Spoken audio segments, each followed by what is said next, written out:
Yo, welcome to Watercooler. Thank you so much for joining us again this week. You know how the show goes. I, Chris Locks, want to kick it with Gary and Kaylin and Matt. With me today, all the way in Austin, TX, we got Matt Fondelier. Hey, brother. Hi, Matt. Your voice okay? Yeah, that was just Oh. bad timing. My voice is great. As soon as I said it, I was like, that didn't sound good. Okay, just making sure you're. I lost my voice like 2 weeks ago, so I feel you. If you good. South by Southwest is going on right now, right? Yes, it is. Apparently, I'm not participating, but I've heard that it is happening. It's in your city, and then all the way in Long Beach, California, it is Kaylin Bean. What's going on? Hi, Kaylin. Hey, Chris. And then all the way in Orange County, California, it's Gary Smith.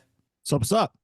Hi, Gary tried to get your on time so much that he yelled at a cashier at the grocery store.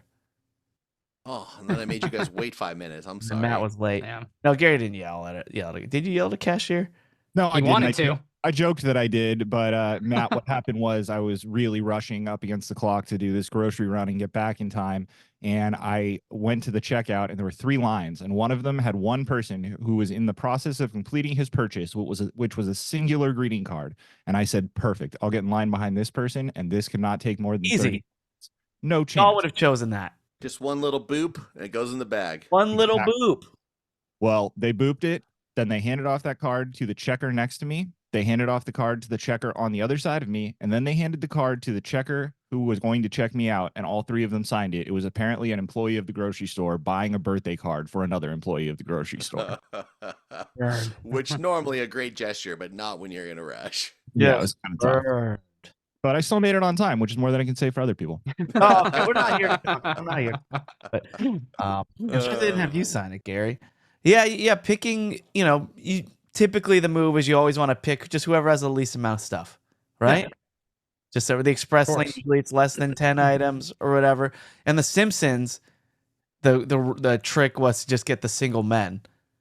There's like a single man line because it's just like they don't talk, they just go check it and they go. Yeah. And that made sense to me too. I was going to say, all things being equal, if there are 2 lines that both have a 3-item cart, then we got to start judging who it is that's pushing the cart.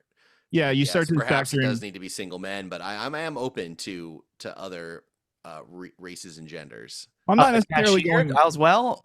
I'm not necessarily going racial, but I am going to start factoring in starting with age and maybe gender. There is a certain, group of people like kind of that are maybe more prone to start up a conversation with the checker, have some pleasantries. Use a checkbook. Yeah, use a checkbook. Exactly. Dig for their coins to get the exact change, that kind of thing. Yeah. I would also like to say I feel like women more than men will, because no, it's a compliment. Don't worry, because I do the shopping cart, from time to time, but more often than not, I'm carrying the basket and I'm just getting a couple things. And I feel like more often it's the women that have the full cart that will look at it and go, you can go ahead. That's 100% true. Oh, 100% true, Kaylin. Yeah. Especially like women. I would say women that are like moms. Yeah. They maybe want a few extra minutes outside the house, and they're very amenable to letting you go through if you only have a few things. Got to factor that in too. That's true. Oh. Okay, so yeah, just seeing who you think would be considerate. Exactly. As well, just to let you scoot on through with your basket full of chicken wings and Frank's Red Hot. You know me But so well. To circle back to your question, Chris, alas, there is a third component to all of this, and that is the cashier themselves. We gotta be real careful that we got somebody who looks experienced, does not look like it's their first day fumbling around for the cash drawer. I also look to see if there is an available bagger. But that can be a little bit deceiving because the person who bags the groceries might move to a different lane at any given time. Do you guys know what I'm talking about? I do. A trick that I learned from Ball Brian, which I just hadn't ever thought of before, but I remember him being on the show because he worked as a bagger, and he said, as a bagger, I can honestly tell you, just start bagging your own groceries. Just if there's no bagger there, just start doing it yourself. They won't mind. It's totally fine. So if there's not a bagger there and I have a lot of stuff, I'll just start putting them in the bags myself. Oh yeah, I mean that's what we do out here in Texas. I'm bagging my groceries all the time, but every once in a while you do get a person who's standing there. That's just another way to help move the line along faster. I like that bag it yourself method, and they should have a rule: if you bag it yourself, you don't have to pay the extra 10 cents for the bag because you're evening it's out labor. with labor. Fighting your Right? labor. Have any of you guys ever shopped at a glorious place called Aldi? I have before. I've heard of it, but I have never. I've seen been in Tucker one. Carlson shop there. So one of their so the thing about Aldi is like there's all kinds of weirdness about the way the store works, and that's how they get the prices super low. And to the point of this conversation, one of the things that is weird about that place is that they will scan your items out of the cart, put them right back in the cart, and then there is a self-bagging station after you have paid and moved on. So there is the option for anyone to bag it but you, which is kind of nice. There was a grocery store that I went to. It may have been a Ralph's, and they're trying some new thing out where when you walk in, they give you the gun, the scanning gun. And as you're shopping, you're just scanning away. Oh, nice. And then by the time you're done, you're already scanned up. You just pay for it. Well, they have also these new Amazon grocery stores. I don't know if any of you guys have been to those, but they have a special electronic cart that just tallies it up as you dump it in the cart. Every time you drop in some bacon, it adds $8.95 to your thing. And then at the end, you just hit pay with your Amazon Prime account and you're good to go, baby. Oh my God. Future the is now. But I heard that they're starting to get rid of self-checkout. They find that it is actually just losing them money. Yeah. Makes sense. Really? Because I like the Walmart by me, they just like redid their whole store to where it's pretty much all self-checkout now. Oh, I know. And like I went to another Ralph's. I'm a big Ralph's guy out here. And they had a self-checkout that Ralph's is had solid. the full conveyor belt. Like I felt like I was working there. Like, really? They have those in my Ralph's too. It's great. Yeah, so I scan it and then I put it on the conveyor belt and it just shoots it off into like the bagging area. I'm like, do I work here now? Like, do I have to fill a W-9? Well, the other problem I found with that, Chris, is that I like that thing. They have that at my local Ralph's that I go to a lot. But the problem there is now that they charge you for bags, they want you to pay for everything before you go down to the end of the conveyor belt and bag stuff up. I don't know how many bags I need, baby. I know. I hate it. That is insane. They're like, how many bags are you going to need? It's like, I don't know. I haven't started bagging yet. And you want, and I don't want to overshoot this, nor do I want to overshoot it. So I don't got extra bag money. Come on, I can't put 4 bags in, and then it turns out I only need 3. Come on, willy nilly with all this bag money here. I know it is a crazy assumption for them, but yeah, the self checkout I hear is going away. So sorry, Walmart by Kaylin's house, but you made the wrong move. It's yeah, we're going back to old school. All right, look, we got a lot of stuff to get into. Also, Matt has a fun TOD topic of discussion that he really teased hard that this is gonna Matt's Todd Talk lives. We're on the edge of our seats. We really are. Big time. It's big. Yeah. Yeah, Matt had to stop the presses and let us know. So why don't we just get into it? Matt's TOD. Sure. So here's the preface for why the TOD originated. And that is there's a show that is out right now called The Traitors. Have you guys watched this before? My wife is watching it. It is one of the stupidest things I've ever seen, but I cannot stop watching it. And it's all filmed on this giant castle in Scotland. And the point of the game is completely irrelevant to the TOD. But what is relevant is that this castle has a secret bookcase where, somebody pulls on the book and the bookcase spins. I definitely don't need to describe what this is to you because everybody knows that if you're going to have a secret passage in your house, it's going to be via bookcase and hinged book. Hence the TOD. I would like to bring up to all of you people here. If you had limitless funds building your own house from scratch or castle from scratch, and you have the option to put in a secret passage, what do you use to keep it secret?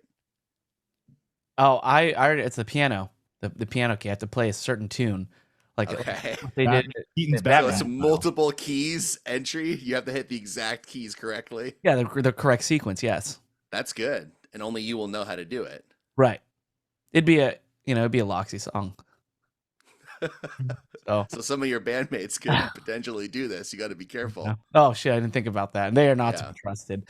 I just love the idea of the piano and entrance. I saw one where it was like inside of a kitchen island. A guy built one, and it was like a. Oh yeah, I think I've seen built that one. It in his kitchen island, and it was a slide that just went down to his basement. and that one The looks slide is pretty cool. yeah, doing a slide because obviously the kitchen island, not much room there, but if you slide down in the basement, that's what you want. Yeah, so that, the piano, the bookcase is a little too obvious. I actually saw a bookcase secret room probably a few months ago at somebody's house. It was awesome. It led down to like a basement area where they had like this huge studio / man cave / whatever. And hold on. I need to know more about this. What billionaire's house are you at that has a basement in California with a studio in it? Rob Allen. Oh yeah, that would do it. And it was wild. It was, and it like made sense. It's like, yeah, the book, but the thing is, those bookcase secret entrances, they never look good. They always look a little fake. Well, my whole thought is that the real problem is if you get anybody with like ADD goes into that room, they're going to just start wanting to pull out every book, and they will inevitably hit that lever, and now your secret has been spoiled. You gotta have a lot of house guests. There is a good chance somebody pulls on that book at some point. Wait, hold on a second, Matt. ADD people go into houses and pull every book in the bookcase. Is that a thing that we've just all agreed upon? Duh. It's just science. I mean, look it up. It's a fact. What book would somebody not want to pull? Matt, you missed a good opportunity to read a book. Yeah. Oh, God damn what book is the best security for your secret bookshelf case? Catcher in the Rye. Catcher in the Rye. There you go. That has to be it. Absolutely, Catcher in the Rye. Now, I thought, though, it's silly to have an entrance that is something that people would regularly want to put their hands on. So I thought, what about having to reach into the back of the toilet? Nobody wants to go do that, but that's actually what you got to do if you want to fucking hit that little lever to open up what I imagine to be just a subterranean opening. The toilet like slides over, and then down you go. It always comes back to toilets with you. It always comes back to toilets with some people never change. I like it. The only issue is you're gonna hit a plumbing problem one day. It's water. And I don't want that water getting in my secret lair or my secret passageway. Oh, I see what you're saying. You're going to get a leak. Okay. If your whole toilet is shifting, that's way too much motion for pipes. I didn't think this through. You're absolutely right. Yeah, you didn't. It's okay. I know these passages are supposed to be made for a quick getaway, but I like a overly complicated multi-tiered solution that's also very sophisticated. You got to put the chessboard, you got to put the pieces in the right spot. Then you got to turn the little clock on the mantle to the right minute, and then you like fix a picture, and then after the 3-pronged process, then finally the secret passageway opens behind the fireplace. It's not an escape room. Or it actually is supposed to be kind of escape room. What if the strangers? You've seen the movie The Strangers, right? That's what I'm saying. It is overly complicated, but it's a lot more fun. They're coming in. You hear them jiggling the doorknob, and you're like, try and get the chess I gotta give myself them all over here. And then I gotta tweet this picture. No, you gotta make it instant, so quick. So when they come in, you just vanished, and they have no idea where you went. Well, you could set everything to just before like how it would be. Like, it would only really be one move of a chess piece because it's already like 99% done. Or the minute's already like just 1 minute off, so you could do them very quickly. Well, He's vanished, but the clock on the wall is off by 2.5 minutes. And what's this? The knight is queening the castle? Something here is not right. Exactly. Right.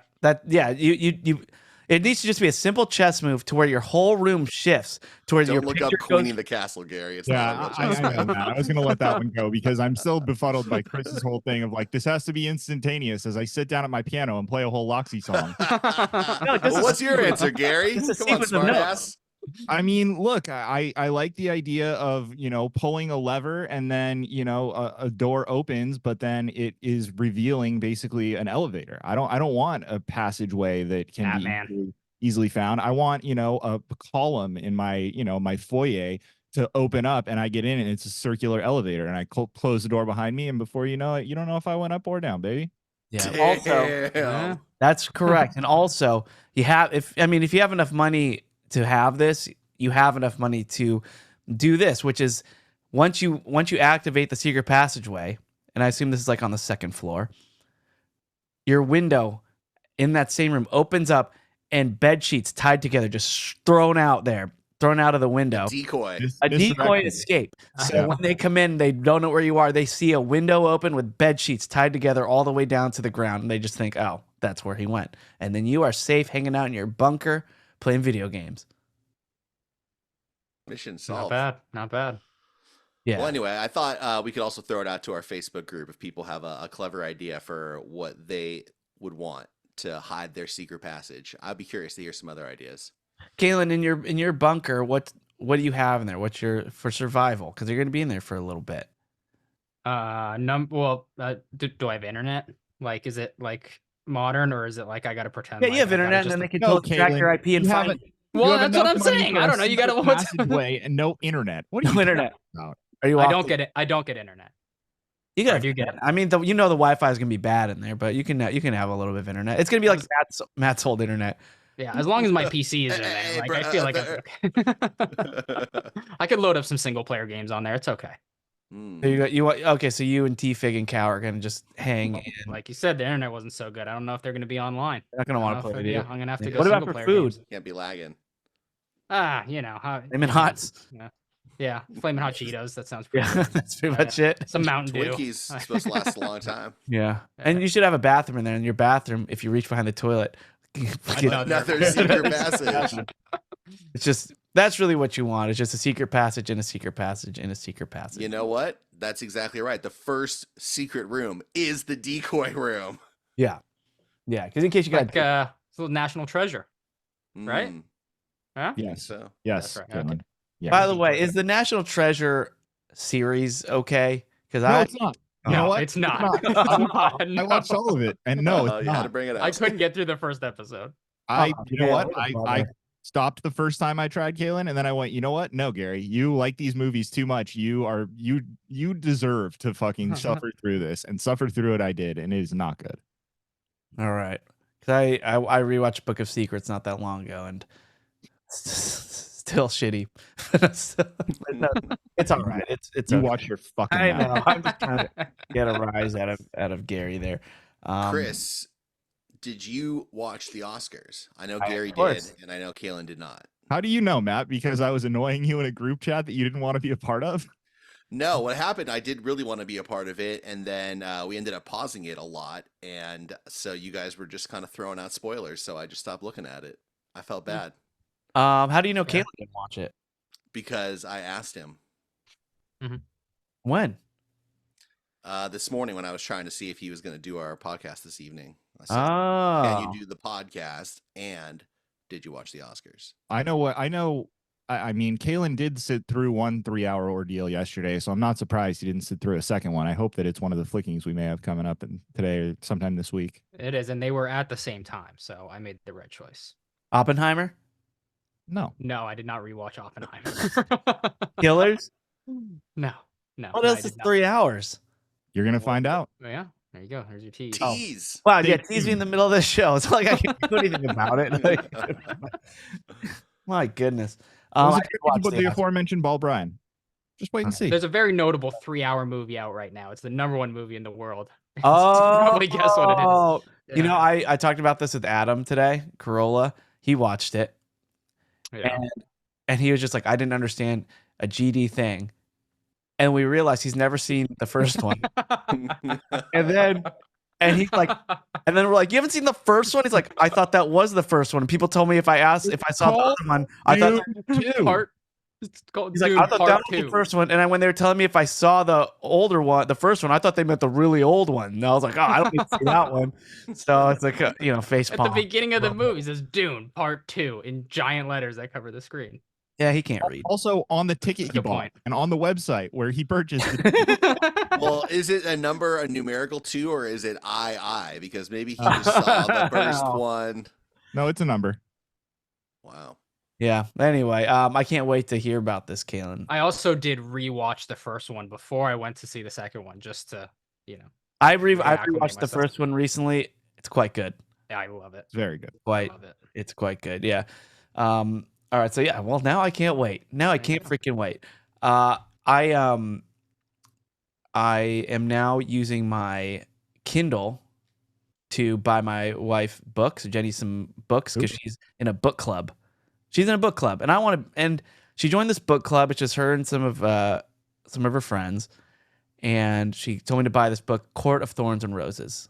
You heard of this book, Matt? Yes. Pretty popular series, adult fantasy series. So Jen's in really into this first book. She's reading it. She read it really quickly, and I hated not knowing what she was reading about and being able to talk to about. That's like her watching a movie without me. And then I want to talk to her friends about it too. So I watched a YouTube video of a girl talking to the camera for like an hour, just basically just straight up explaining it, telling me exactly what happens on this book. And I was able to talk about Jenny. I was gonna say, is the book club being held at your house? Because you should just be kind of walking around in the background and then just pop in for 1 second with a super obscure like reference and then leave. Kaylin, that is exactly my plan. Because I see these girls every once in a while anyway, and I'm just gonna drop hints that I know everything about these books. Oh, that's good. And it's all really just for that gag, but also it's a good story. I mean, there's some. Yeah, it's pretty. I was on the edge of my seat. What's the etiquette like if you're in a book club and you all like have the book and you're sitting around and then you go to the one member, they're like, "Oh, I audibled it." Exactly. Well, they actually read it. Yeah, right. Austin, he was not here right now. He's on a classic rock cruise or progressive rock cruise. He, by the way, it's his birthday as you hear this. Yeah, happy birthday, Dawson. Happy birthday. Wish him happy birthday. 19 more years, buddy. 19 more years. I get it. Yeah, 19. Yeah, wow. Milestone.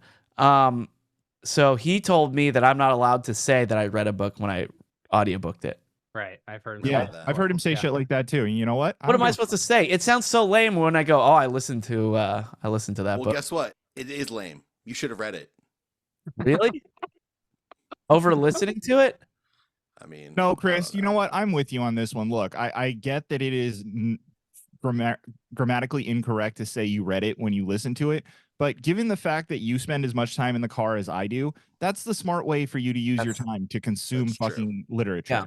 It's just, I'm sorry, it's 2024. This is an option that's available to you. You're trying to become smarter and to learn things through text, and you found a way to circumvent the system and do it at a time when you could not physically read. So fuck it. I have so much downtime while driving. I mean, I am paying close attention to the road. Don't get me wrong.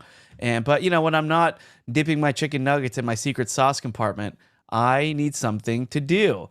And that is, listen to a book. So you know what? I think I just thought of this now. I'm going to say I've completed that book.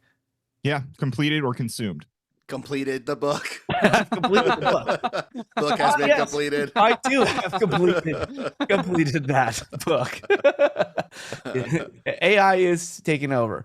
It's true though. It's not like people ever ask you like, "What was your favorite page?" Like you can fake your way through it. You don't have to necessarily have the physical copy in front of you, unless you're in a book club. Then it might get a little awkward. That's true. But yeah, that's a good point. But you do have a Kindle though, so you can fake it. I've completed the book. I mean, I do have my issues with the book. I won't get into it because I don't think any of you have ever read it. But I'll bring it up to the book club and I'll report back. Jenny was also telling me something that I kind of found interesting. And are we all millennials? Kaylin, are you a millennial? Yeah, I believe I am. Yeah, you're a young millennial, and then yeah. we're old millennials. The other guys. Yep. So first up, Kaylin, have you ever written a check? I write checks all the time. You write checks write checks all the time. I didn't realize we were talking about. Why do you think he doesn't have quarters anymore? I didn't realize. Yeah, strictly paper. Just writing checks. Jenny was saying that sock height is a millennial thing in the sense that, and I'm sorry, man, I'm going to talk about closed-toed stuff for a while, but. And sorry, Kaylin, he's referring to socks that match. Okay. So I don't, not even. Kaylin, you and I'll play catch up later.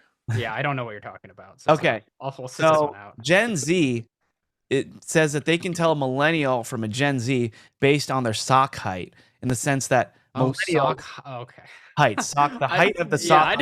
I thought that was one word smashed together. I was like, what's a sock height? Sock height. It's a type of salmon. Sock height. Okay. Now I'm with you again. I'm back on track.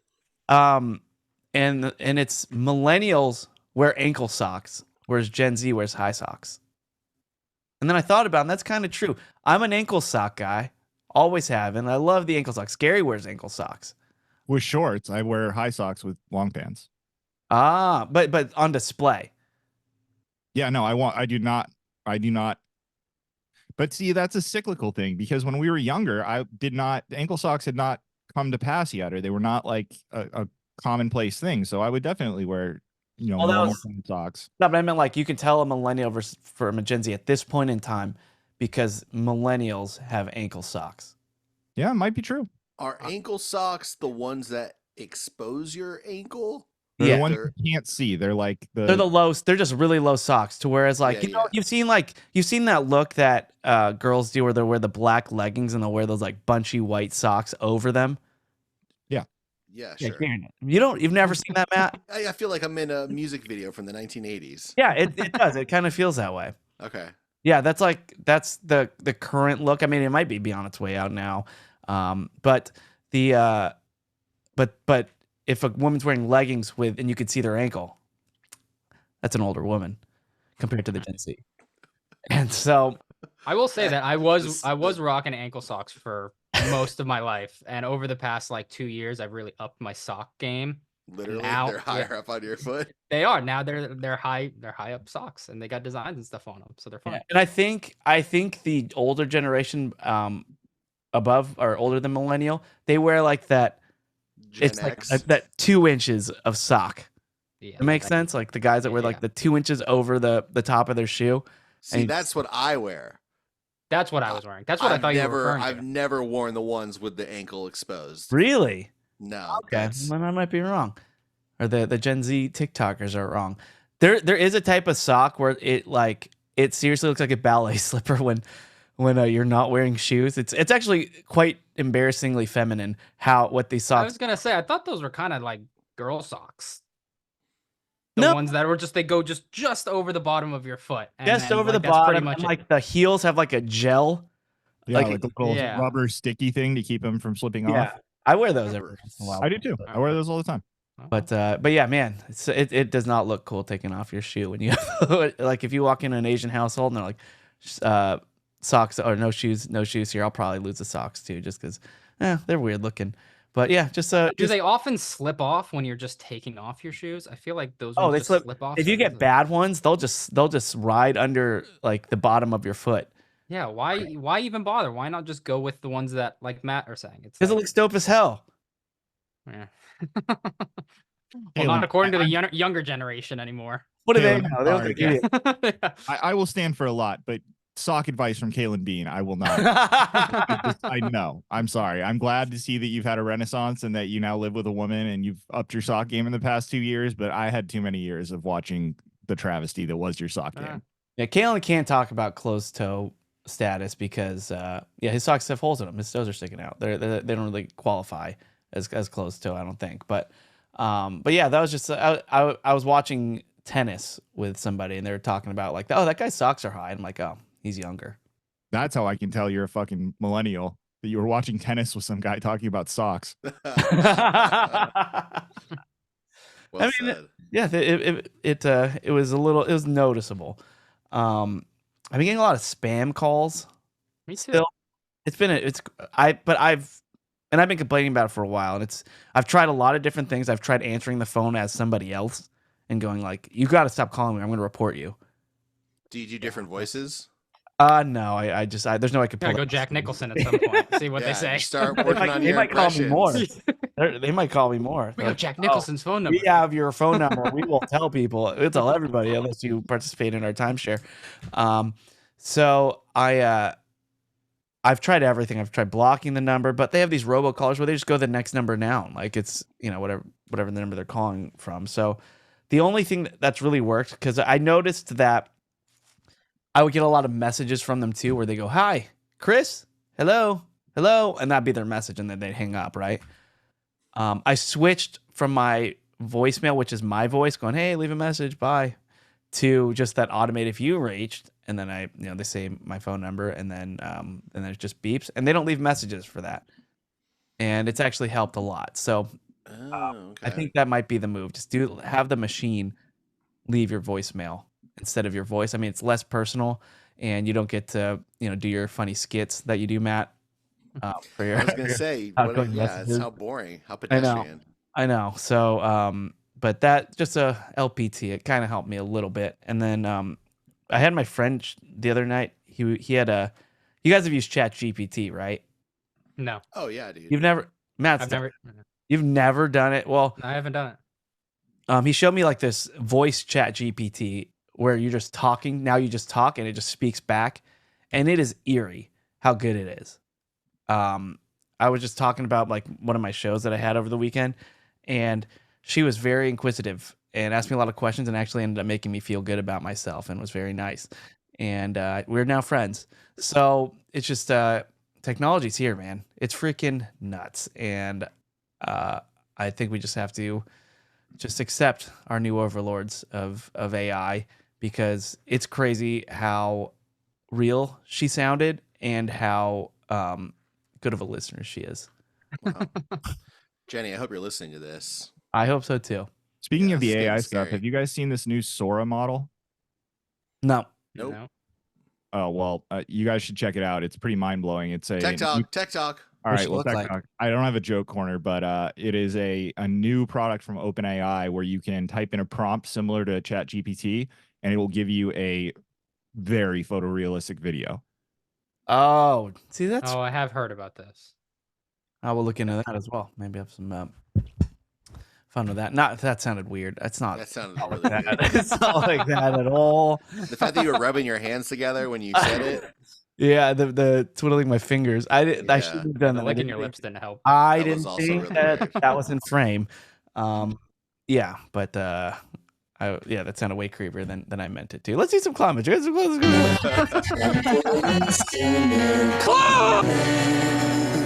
All right, and these are all comments found from within our Facebook group, our very own Facebook group. Just go to facebook.com/groups/Bobo Boy Army Worldwide LLC. You answer a few questions, and we might let you in. My favorite place on the internet. Really incredible community there. So the first comment. This is from Stephen Vaino. It's probably Steven, isn't it? He just says, I love today's episode of The Scuttlebutt. He enjoyed it. Yeah. So Good thank one. you, Steven. We appreciate that, buddy. And I still love that name, by the way. I'm still heavily considering it. Next up, Tony Magbanoa. He posted this meme where there's this TikTok trend where people ask each other how they would sell hot dogs at a sports game. And he wants to know, what's your glizzy call? So, Kaylin, if you were walking the stands of Dodger Stadium trying to sell hot dogs, how would you advertise? Well, I'd probably go classic, hot dog, get your hot dog, except just replace that with glizzy. Glizzies, get your glizzies. You would say glizzy. Nice. I'd for sure go glizzy. I Gary? would say, who wants a hot wiener in their mouth? Anybody? Any takers? Team, hot that wieners. sounds.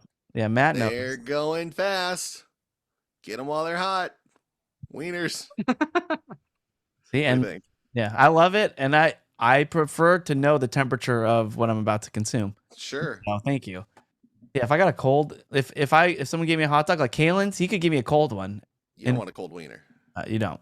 Gary, what's up with you? Warm Frankfurters here. Get your furter. Get the Frankfurter. That's good. I love it. How about you, Chris? I would just do the classic as well, but I would probably do like some sort of Eastern accent, like hot dogs. Get your hot dogs here. Hot dogs. Again, with Is the it voice cut? work. People, I know. I should just answer my Perfect. spam calls like that. And Now, what if you were selling them at, let's say, like a Yankee game? What if you wanted to get some appeal to the Biggie fans? hot dogs here? Here, hot dogs. So Boston sauce. It sounds like you're eating the hot dogs while you're trying to sell them. Well, I need to use one of them for, I'll pay for that one. I'll take the hit. Joe Urbanek says, I'm looking for some input from the Bobo Boy Army inspired by my daughters insulting each other. Which one is more of an insult? Oh, this is going to be go. Shrek or Daddy Pig? Well, for me, it's Shrek because my best friend has trained his daughters to not know my name, and they only know to call me Shrek. That hurts. That hurts, right, Gary? I mean, it's a little tough. She's 7 now, so it's getting to a point where, you know, we're pretty good friends, and she definitely does not know my name and thinks that I bathe in mud. Yeah, Shrek hurts only because Shrek is an ogre, and it does hurt, but he's so beloved at the same time. Like, does it not get some love points? I mean, I love Shrek. I knew somebody who was called Shrek in high school. Yeah, and I felt really bad for her. Oh, yeah. Oh, it's so much worse. If I trust me, I feel bad. Yeah, I guess it is probably Shrek. It was pretty brutal. So yeah, I think it's Shrek. Although the Boba Boy Army voted Daddy Pig is worse. So, who knows? This one is from Joshua Willingham. He says, I may have read this one. I never thought a comment I got on the show would be me saying I don't like that intro with mouth licks. I didn't mean to sound like a dick. Maybe I have sensitive ears. I just turn it all the way down for those few seconds. Keep up the good work. Love you guys. Joshua, why are you turning it down? He has sensitive ears, Chris. You have sensitive ears. Get out of here. I appreciate you commenting, but yeah, I know. Who knows? What if I give out some like a sweet promo code or something? You're gonna miss it. You're gonna miss your daily deal. So just look out for that, buddy. Ryan Scripps says that they're starting to serve single serve cereal in little bags instead of boxes. I've seen this, and he doesn't know when this started, but the bags are inside the box. Yeah. No, this is like a. Are they really? No, this looks like it wouldn't even fit in a box. Like it's sold for, or it's made as like when you get it in the box, there's a bag inside the box. And I understand that, but just getting labeled. Is it branded? Because this looks like it's branded with the nutrition facts outside and everything, not just like. So they're trying to save. They're trying to save that 4 cents on the cardboard. I don't like that, but what I do like is the fact that they started serving them in bowls. That I'm here for. Oh, they have. Yeah, that's right. So you can eat it in the car. We've talked about that. So that's yeah, the bowls are a nice touch. So who knows? I don't know if we won or lost, but I don't know. I don't eat enough cereal to really care. But a bag of cereal might fit in things better. Just like throwing your luggage or something. The way duffel bag cup holder fits better than a hard shell case in your luggage. How much travel cereal are you fucking moving with? You gotta have some for only taking one set of everything, but you've got a bunch of bags of fucking cereal. You don't have a fucking closet full of travel cereal? I thought I knew you, man. You got yeah, I'm not leaving the house. I'm not leaving. What do you think is behind the fucking bookcase, man? Remember Andrew LaBelle? Yeah. I shouldn't have said his full name. I will. So I did already. He famously, he's from on the Adam Carolla show, Will Andrew Eat It, and he has just the most amazing palate I've ever come across, to where it has become his identity in a way, according to me. It's just truly fascinating. It's super inconsistent and unpredictable. I love it. Listeners of this show might remember that when he decided to move away from Southern California, Chris, as a going away present, went to Outback Steakhouse and got him several loaves of the Outback Steakhouse bread because that is his favorite food. It's his favorite food. Like for instance, he only likes round tortilla chips. He likes spaghetti, but he doesn't like angel hair because angel hair reminds him too much of actual hair.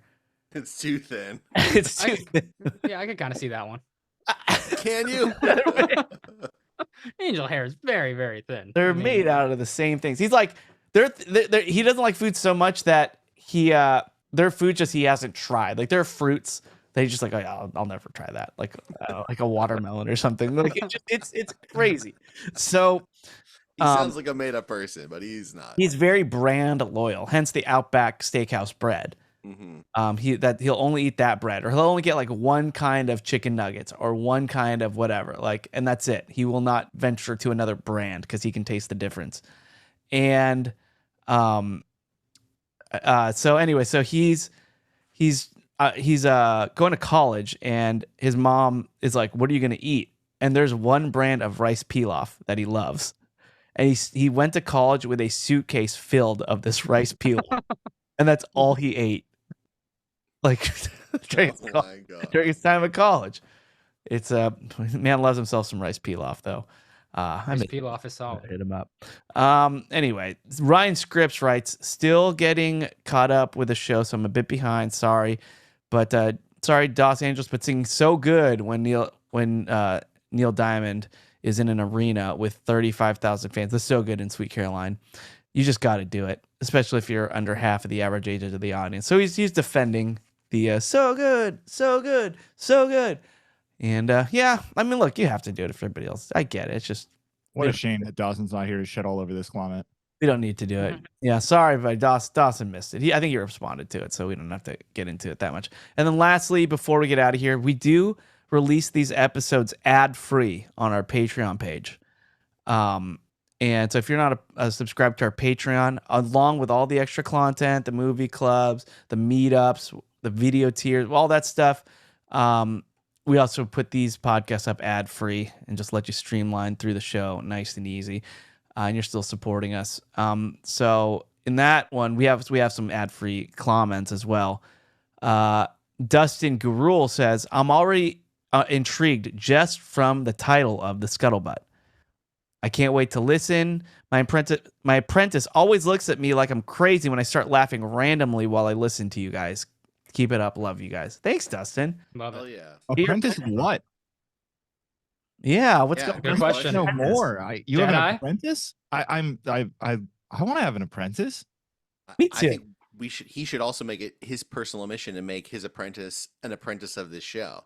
Well, yeah, I mean, I don't Follow think his he's lead. able to do what you do, Dustin, without listening to the show. I mean, that's what made you so great at it. Yeah. So he needs, if this apprentice really wants to succeed, he or she should be copying you in every aspect, including your listening preferences. Most importantly, your listening preferences, and especially in your subscription to the Patreon. Yes. but don't share accounts. Gary D said, But you can gift it to him at the end of his apprenticeship. You can gift him a membership. Just Just make sure you film it and then send in the video to us, preferably at like Christmas time or his birthday. Gary D says, I had a great mental image when I thought for a second of Chris saying 2 Hoover hams instead. I said 2 Hoover dams, but I was talking about butt cheeks.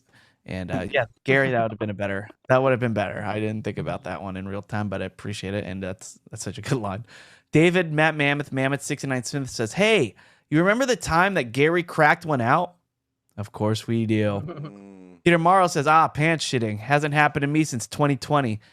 And before that, 1989. And then he tells the story. Run. He tells the story about what happened in 2020. So definitely read his comment and enjoy Peter being very vulnerable here. Josh Speed says, what is going on with this intro? Chris licked my name into the intro. I was listening to old episodes while working out. I think I almost dropped the bar on myself. Always hilarious. Thanks for the rad content. Oh, I'm sorry, Josh. I didn't mean to do that while you're working out. We should put a disclaimer. Yeah, to almost kill you. That is one of my biggest fears about benching, because I bench so heavy that I'm afraid that bar is just going to crush my jugular. Sure. Joe Cool says, I've been thinking for a while, a water cooler is where colleagues gather to shoot the breeze. But now that most of the crew are former coworkers, the show needs a name that reflects the vibe of friends hanging out. Scuttlebutt. Well, look what you did, Matt. You started. The bar stool came to mind, but it looks like there's already a podcast by that name. Scuttlebutt is pure genius. Yeah, and also Barstool, they've been copying us for all these years. Maybe we take a page out of their book. Couple more. Jacob more or less says 2 things apropos of Gary cracking one out in the shower. Can we add the nickname Kraken to his resume? Gary? Gary said no. Matt pulled that clip, but I didn't pull it. Somebody requested it. Well, somebody requested, but in their request, they also wanted to hear about Matt breaking his arm on the scooter. Yeah, I know, but I just felt like I'm not here to pull clips of funny things that I said. I'm trying to represent everybody. Okay. Well, I thought that was funny too. But yeah, that was the same episode. That was a pretty banger episode. That was like our India. Frankie P says hanging brain. I've never heard that one before. So funny. LOL. So Gary. Yeah, I didn't say so in the last episode because I didn't want to ruin anything, but that is not my line. That it's a pretty that's a borrowed line from David Feeney. And for anyone who wants to hear where that originated, Dave's of Thunder is still available anywhere you get your podcasts, and I would greatly encourage anyone who wants to laugh to go check that. Oh, that's a Feeney thing. I thought I've heard that one before too. I mean, maybe it's from Feeney. Maybe it's from a lot of places, but I personally heard it first from Feeney, and I borrowed it. Yeah, I remember one time my friend had a hole. You know, you get those holes in the crotch, like right where the top of your inseam. Yeah, Kaylin. Talking about clothing, right? Oh yeah. In your jeans. Sorry, I should mention that. In your pants. Oh, I thought you were talking more like Tommy John's. Yeah, I thought you were talking about underwear. No, once I get a hole in the seam of my jeans, they're trash. Yeah, when somebody notices. When somebody notices. Yeah. Anyway, my friend had a hole in his jeans, and he's like, "Hey, Chris, I think I sat in gum." And then he showed me the hole on his scrotum was sticking out of it, and it was. And then you went, "Come on, Will." I think of it. I just laugh about it. That's so funny. All right, those are comments. Thanks everybody. Yeah. All right, we're gonna go ahead and get started with our Patreon recording. So I'm gonna go around the horn, and we'll get some plugs in, and then we'll start Patreon where we can hear Shay and Kaylin's review of Dune 2. So, Matt, what should we do for you? Check out our Patreon, patreon.com/watercooler. And I mentioned it last week, that book, The Wager. Whether you read it or you complete it via audiobook, it's a superb reading. So please check that out too. I might complete it or just have somebody on YouTube to give you the whole thing now. It's fucking fascinating, man. Yeah. Kaylin, so about you? You mentioned our Patreon, our Facebook group. Obviously, got some love. So just go see Dune 2. Ahead of my review. Sounds like I got a flickable review. He wouldn't do that for an unflickable movie, so I already assume it's going to be flickable, but we'll never know. You must subscribe to Patreon to find out. Do we know our next movie night, by the way? Have you figured that out? I haven't. I was hoping you wouldn't ask me. And then Gary, so about you? Go check out our Patreon, patreon.com/watercooler. And subscribe to our Facebook group. It's one of the best places on the internet. And if you're listening to this, you should absolutely be participating there as well. Oh, yeah. It's fun. It's really fun. Everyone's super cool. And then as for me, I'm playing at 562 Grill or On the Rocks. I forget. It used to be called On the Rocks, but now it's in Long Beach. 562 Grill. Playing for like 3 hours on Wednesday. So for the love of God, boy, plug your Instagram. You never remember the details of your show. Plug your fucking Instagram. But if you look up On the Rocks, like it'll tell you we changed our name or something, and it's just something else. So, but it's this Wednesday, 6 to 9. So, I requested that time slot. So yeah, come and hang out, and that will do it. We'll see you later this week for Patreon. We love you. Goodbye.